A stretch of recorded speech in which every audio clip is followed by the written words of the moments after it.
გამარჯობა ეს არის გამარჯობა ეს არის გამარჯობა ეს არის გამარჯობა ეს არის გამარჯობა გამარჯობა გამარჯობა გამარჯობა გამარჯობა გამარჯობა გამარჯობა ეს არის ცოდნის მოყარე პოდკასტი დღეს არის 4 შაბათი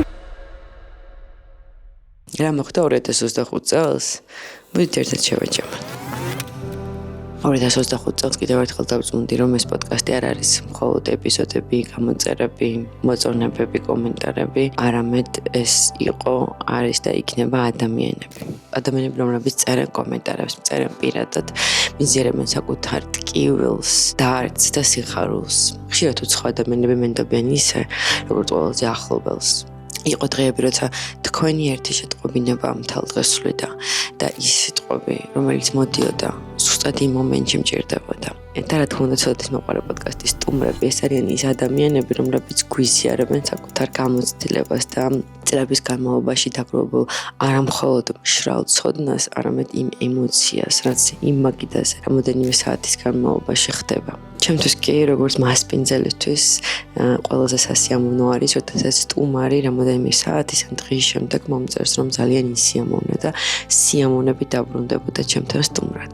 ასეთი სიტყვების შემდეგ კი ვწმუნდები, რომ ჩვენი საუბარი მხოლოდ კონტენტის ფორმას გაცდა და უფრო რაღაც მნიშვნელოვანს და ღრმას შევეხეთ ერთმანეთთან საუბრის დროს და გავცვალეთ ის ემოცია, რომელიც ალბათ ამოძრავებს ცოდნის მოყარე პოდკასტს. და თუ ადრე ვამბობდი, რომ ცოდნის მოყარე პოდკასტი ჩემთვის გავაკეთე, ახლა დარწმუნებული ვარ, რომ ცოდნის მოყარე პოდკასტი ჩემი და თქვენია.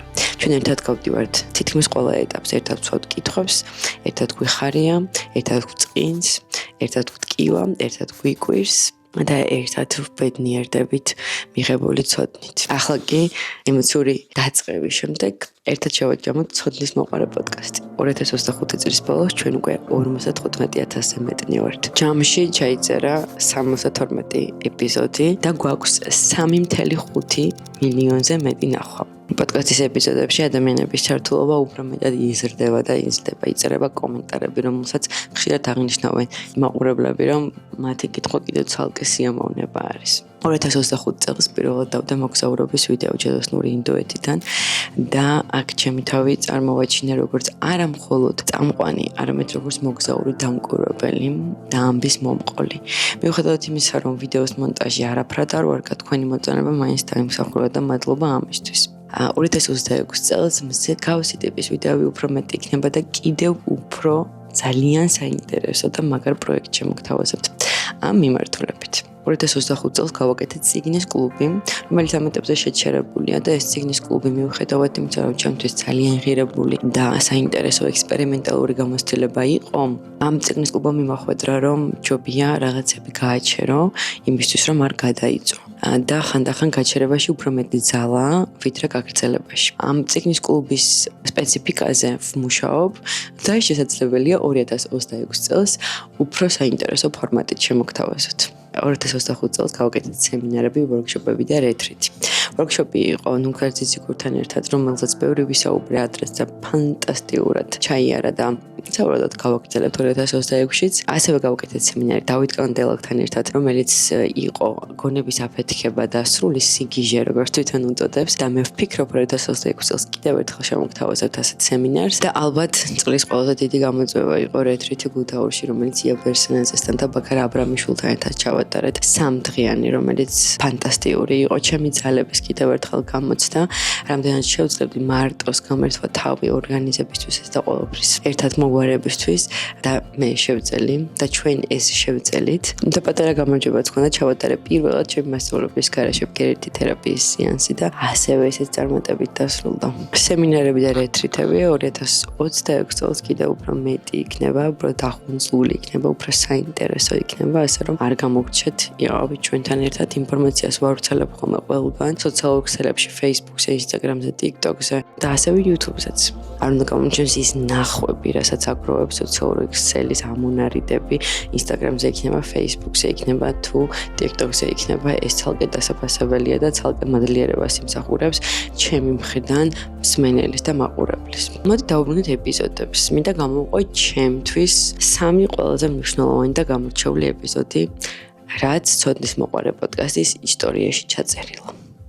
რა თქმა უნდა, უხუმრობა ვერცერთს ვერ გამოვყოფ და ჩემთვის ყველაზე ძვირფასია. აქ იმას ვიტყვი, რომ არსებობს რა თქმა უნდა რაღაცა ეპიზოდები, რომელიც დარწმუნებული ვარ, უფრო მეტ ნახვას იმსახურებს, ვიდრე აქვს მაგალითად აკა სინჯიკაშვილის ეპიზოდი, რომელიც ვფიქრობ, რომ აუცილებლად სანახავია იმისთვის, რომ ვიცოდეთ რა ადამიანი ყავს საქართველოში, არა მხოლოდ მისი საქმიანობიდან გამომდინარე, არამედ უბრალოდ მისი აზროვნების სიღრმიდან გამომდინარე და ვფიქრობ, რომ მეტი ადამიანი უნდა იცნობდეს და მეტი ადამიანს უნდა ესმოდეს, როგორი შეიძლება იყო ადამიანი, ნამდვილი ადამიანი. ასევე ეპიზოდი მაია ცირამოასთან. ეს ეპიზოდი ვფიქრობ, რომ გამოგვეპარა. იმიტომ რომ მაია ისეთ დეტალებს ეხება ამ ეპიზოდში და ცნობიერების თუ ცნობიერის ისეთ სიღრმეებში ჩადის, რომ თითოეულმა ჩვენგანმა რომ ეს ეპიზოდი კარგად გავიაზროთ, მგონია რომ ბევრ რამეში კიდევ უფრო მეტად დაგვეხმარება. და ეს განსაკუთრებული ეპიზოდი, რომელიც ვფიქრობ, რომ იმისთვის რომ კარგად გვესმოდეს რაოდენ ძველია ქართული მიწა და რა მნიშვნელოვანია რომ ვაფასებდეთ ამ მიწაზე რა აღმოჩენები არსებობს და კარგად გვესმოდეს და არ ვამოყავდეთ საქართველოს მხოლოდ იმიტომ რომ კარგი საჭმელი გვაქვს, არამედ ვამოყავდეთ იმითი რა ძველი მიწაა სინამდვილეში, მგონია რომ ეს ეპიზოდიც კიდევ უფრო მეტმა ადამიანმა უნდა ნახოს. და რა თქმა უნდა მე ვერ გამოვაყობ ვერც ერთ ეპიზოდს, იმიტომ რომ ყველა ეპიზოდს დიდი მონდომებით გულით და სულით ვაკეთებ, ნამდვილად ჩადებულია დიდი შრომა, დიდი მონდომება.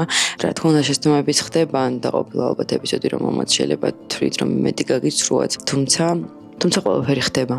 და 2026 წელს მე პირობას გაძლევთ, რომ კიდევ უფრო საინტერესო ეპიზოდები იქნება, კიდევ უფრო მეტ სიღრმეებში ჩავალთ, კიდევ უფრო მეტს აღმოაჩენთ, კიდევ უფრო მეტ კითხვას დავსვათ, კიდევ უფრო მეტი გაგვიკვირდება. მე მჯერა რომ ადამიანის განვითარება არის ჰოლისტური პროცესი, რაც გულისხმობს იმას, რომ ჩვენ უნდა ვიზრუნოთ ჩვენს ფსიქიკაზე, ჩვენს ჯანმრთელობაზე. აუცილებლად უნდა ხელი შევუწყოთ მეცნიერებას და ხშირად გავაშუქოთ მეცნიერების ამბები, იმიტომ რომ საქართველოში მართლაც გენიოსი მეცნიერები გვყავს, რომელიც სოფლიო დონეზე არიან აღიარებული არა მხოლოდ საქართველოში. ხელი უნდა შევუწყოთ ცოდნის მოყარე პოდკასტის განვითარებასაც, რაც გულისხმობს იმას, რომ თუ ეხლა პირველად უყურებთ ამ ვიდეოს, ან უყურებთ უკვე ხშირად, მაგრამ გამოწერილი არ გაქვთ, არხი უნდა გამოწეროთ. ცალკე აღსანიშნავია, ცალკე მადლიერებას და აღნიშნავს იმსახურებს ჩემი სპონსორები, PSP, რომელიც თითქმის დაწყების დღიდან დღემდე მომყვება და ამ ხარში მიდგას ყველანაირად და ეს ძალიან დასაფასებელია ჩემთვის და უსაზღვრო მადლიერება მათ და ასევე პროგრედიტ ბანკი, რომელიც სულ ცოტა ხნის წინ შემომიერთა და გახდა ცოდნის მოყარე პოდკასტის წარმდგენი, მათაც დიდი მადლობა და მე ვფიქრობ, რომ 2026 წელს მათთან ერთად კიდევ უფრო საინტერესო რაღაცებს შემოგთავაზებთ. მე ბევრჯერ აღმინიშნავს და ახალაც ვიტყვი, რომ როდესაც კომპანიები მხარს უჭერენ ცოდნის განათლების გაღრმავებას საზოგადოებაში, ეს არის ასმაგად და 1000 მაგად დასაფასებელი საქციელი და როდესაც ისეთ პროექტებს უჭერენ მხარს, რომელიც ხალხის განვითარებას, ქვეყნის განვითარებას უწყობს ხელს. და ბოლოს 2026 წელს პირდაპირ თქვენ და პირდაპირ საკუთარ თავსაც, რომ ცოდნის მოყარე პოდკასტი იქნება სივრცე, რომელიც არასდროს არ მოგვეცდებათ. და ჩვენ ვმზადოთ ახალ პროექტებს, ახალ ეპიზოდებს, რომლებიც კიდევ უფრო საინტერესო იქნება, კიდევ უფრო მეტ კითხვას გააჩენს და კიდევ უფრო მეტ პასუხს გვაპოვნინებს. რაც შეეხება სურვილებს, რა მინდა გისურვოთ. პირველ რიგში ქვეყანაში გისურვებთ სამართალს და თავისუფლებას. თქვენ კი თითოეულ თქვენგანს გისურვებთ, რომ საკუთარი თავი იპოვოთ და საკუთარი თავი პოვნის ბედნიერება განიცადოთ. ანუ შეგეშინდებათ სიღრმეებში ჩასვლის და კითხვებზე პასუხის დასმის. მეც მაგ ეტაპს გავდივარ და ძალიან საინტერესო და ძალიან მნიშვნელოვანია და გისურვებთ სიყვარულს, საკუთარი თავის და გარშემომყოფების, იმ სიყვარულს, რომელიც აი ამ ქაოსში, რომელშიც ვცხოვრობთ, მაინც გვაპოვნინებს ძალას, რომ გავაგრძელოთ გზა და ვიცადოთ გავხდეთ უკეთესები, ვიდრე ვიყავით გუშინ და დღეს. ბედნიერი შობა ახალი წელი, შევხვდებით 2026 წლის 7 იანვარს.